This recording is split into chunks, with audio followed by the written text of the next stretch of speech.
10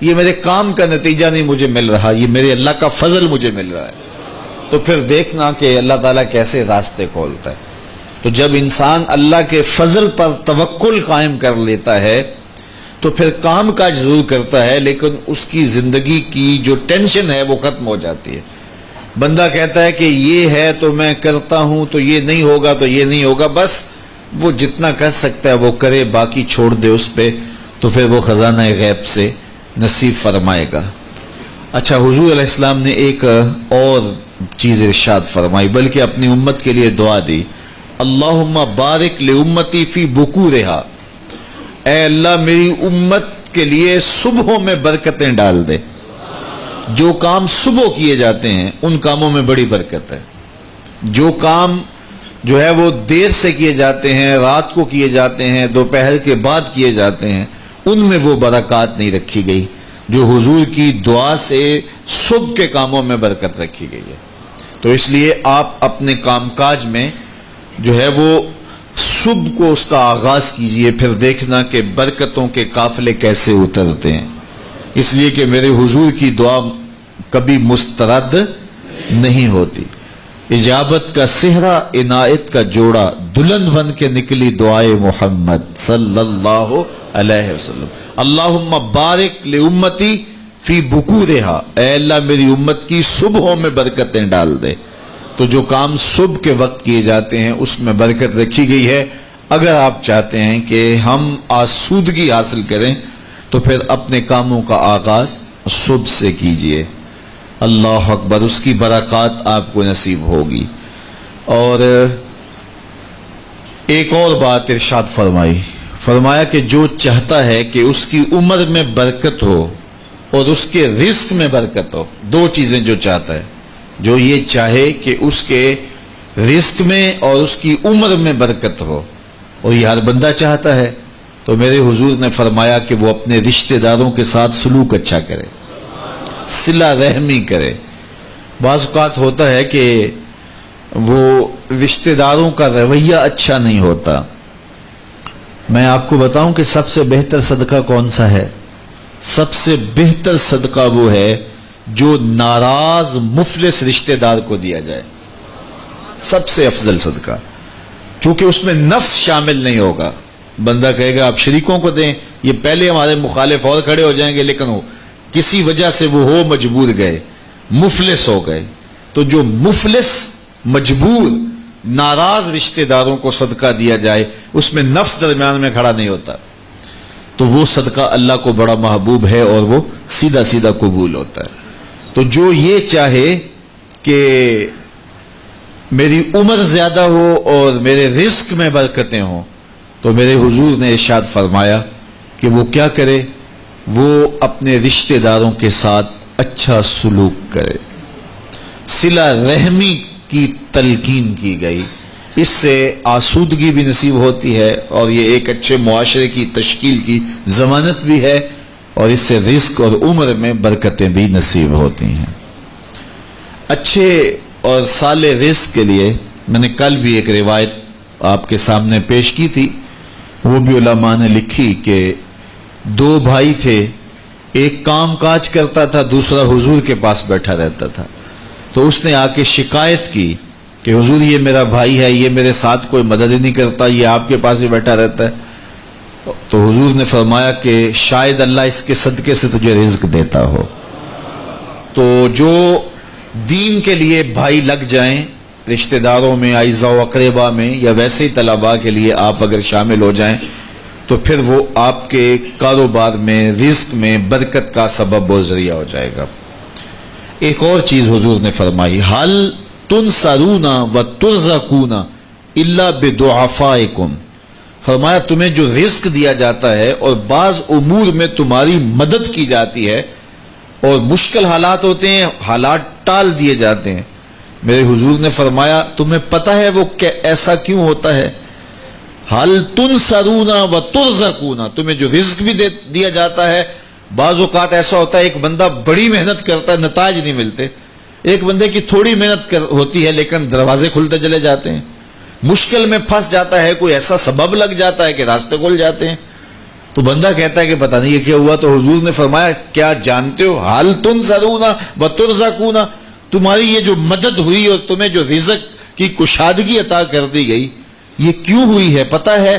الا بدعفائکم، کہا تم معاشرے کے جن کمزور لوگوں کی مدد کی ہے یہ ان کی دعاؤں کا نتیجہ ہے۔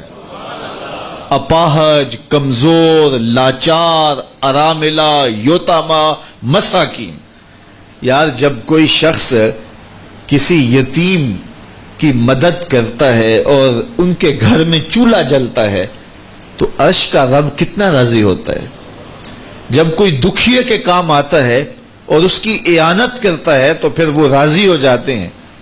غریب پھنسے ہوئے ماں باپ، گھر بیٹی جوان ہو رہی ہے اور بڑھاپے کی طرف اس کا رخ ہو رہا ہے اور ان کے پاس ہمت نہیں ہے کہ ان بیٹی کو اٹھا سکیں، تو کوئی صاحب ثروت چپکے میں جا کے ان کی مدد کر دیتا ہے کہ تیری بیٹی میری بیٹی ہے اور اس کو تو نے گھر کی دہلیز سے اٹھانا ہے، تو پھر وہ ایک دم خوش ہو جاتا ہے اور آسودہ ہو کے اس کا انتظام کرتا ہے اس کی شادی کا۔ تو کوئی جانتا ہے کہ اس بوڑھے ماں باپ کے دل سے کتنی دعائیں نکلتی ہیں اور اس جو ہے وہ بیٹی کے دل سے کتنی تمنائیں اور کتنی جو ہے وہ نیک جذبات ان اشخاص کے لیے ہوتے ہیں جو ان کی مدد کے لیے کھڑے ہوئے۔ تو کوئی اس کا وزن ہے؟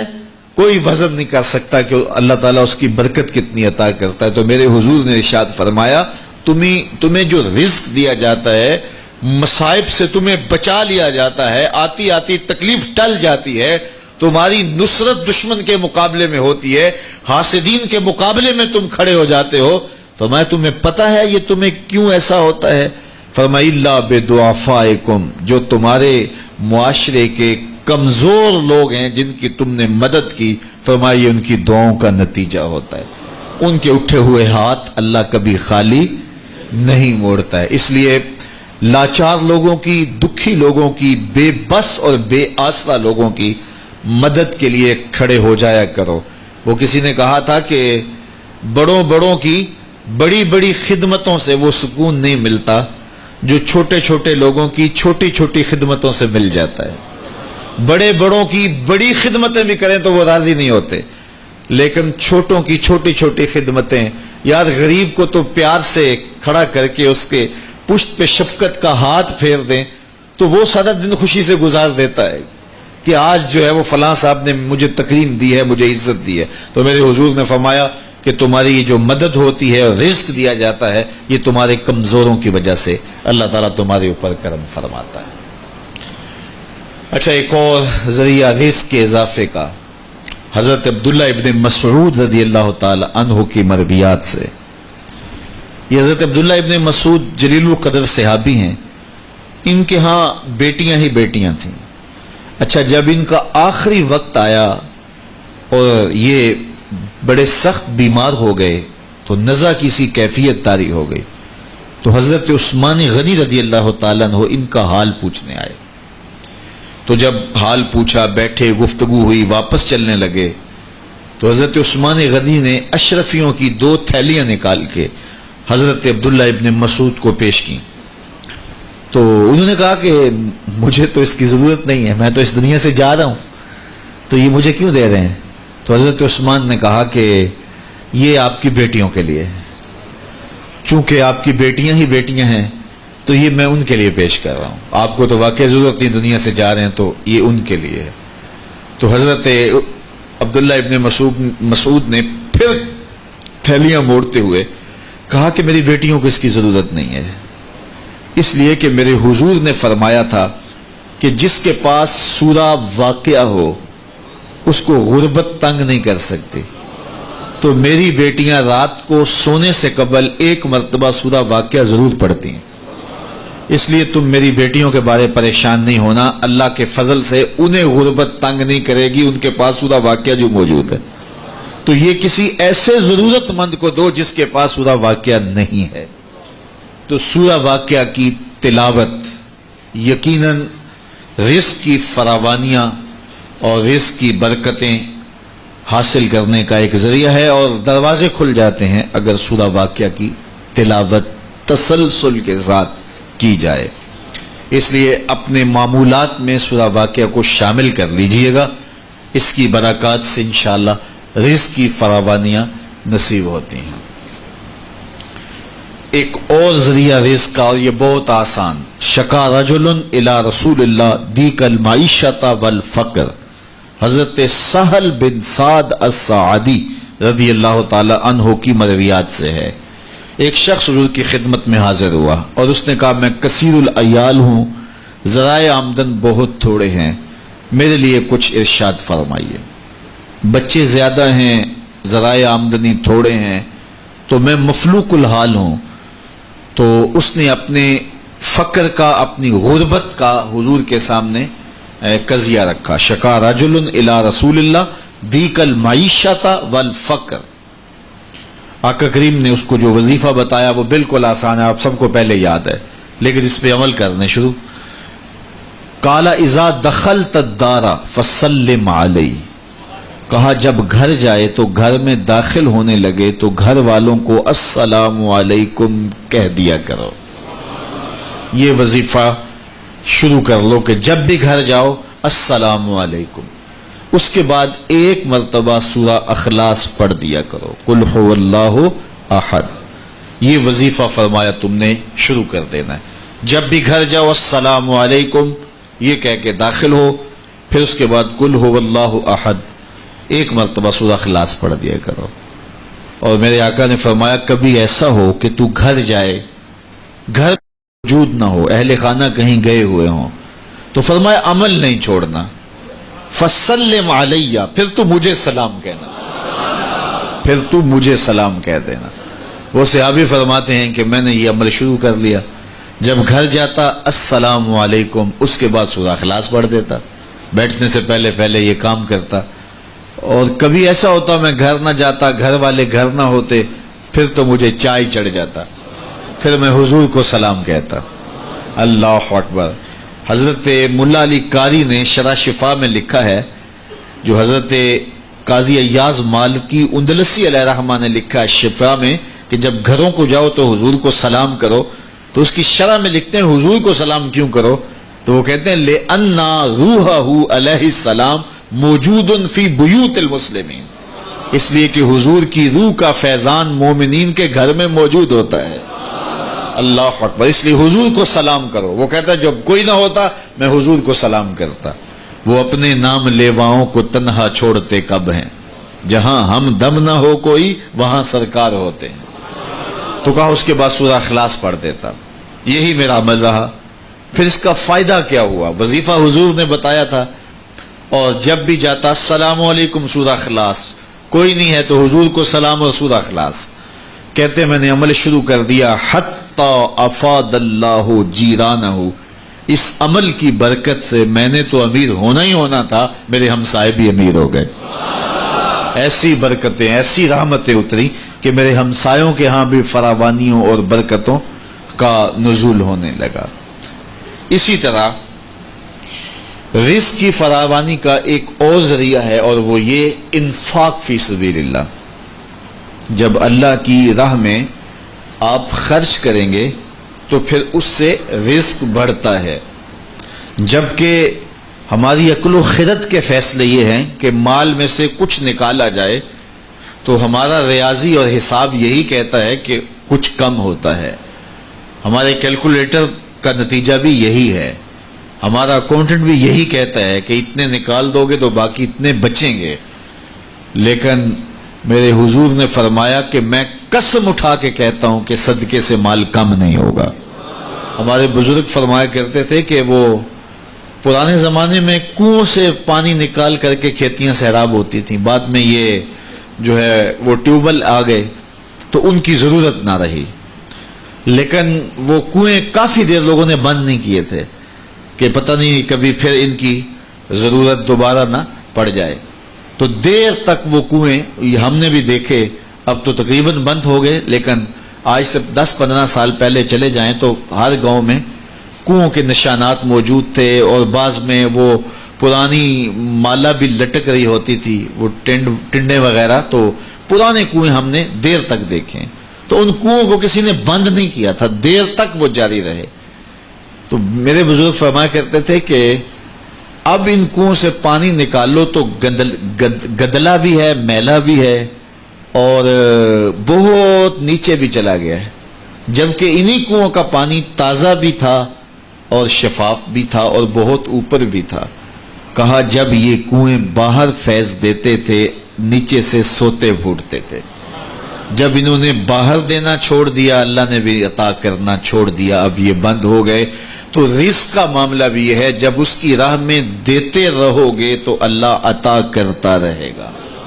یہ دیکھیے کھیتی کے پتے کاٹتے ہیں، وہ اس سے پھل زیادہ ہوتا ہے لیکن پھر دوبارہ انہی پتوں پہ پتے اگاتے ہیں۔ تو کبھی ایسا نہیں ہوا کہ پھل توڑنے سے ختم ہو گئے ہوں، توڑیں تو اس کی جگہ جو ہے وہ نیا۔ اگر آپ بھینس کو جو ہے وہ دودھ نہ نکالیں گے تو وہ بیمار پڑ جائے گی، تو اگر نکالیں گے تو تھوڑی دیر کے بعد پھر وہاں دودھ آ جائے گا۔